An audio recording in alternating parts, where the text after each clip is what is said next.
As competition for top talent intensifies, Netflix used its earnings results to send a message to Hollywood's talent: "We're the new star factory." Netflix CEO Reed Hastings observed that the streaming giant has come a long way since it launched the original series, House of Cards, 5 years ago. This year, he noted, it collected 112 Emmy nominations for 40 of its shows, documentaries and specials, and tied the long-dominant premium TV channel, HBO, for the most wins, 23. We're also thrilled that Netflix has been a launching pad for a new generation of global stars like Millie Bobby Brown, Jacob Elordi, Noah Centineo, and Hadan Matarazzo, said Hastings.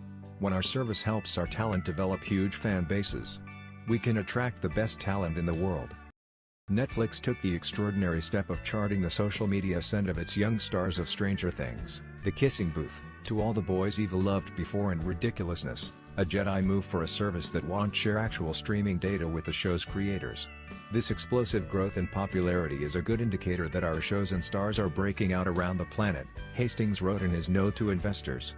Hastings appeared to be signaling to talent to keep thinking of Netflix, as rivals Warner Media, the soon-to-be merged Disney/Fox and tech giant Apple launch their own streaming services. These new entrants add to an already crowded entertainment space occupied by established media companies and entrenched online players like Google's YouTube.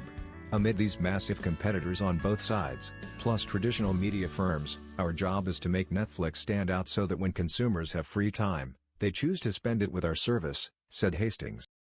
What do you think about it? Share your opinion in the comments below the video.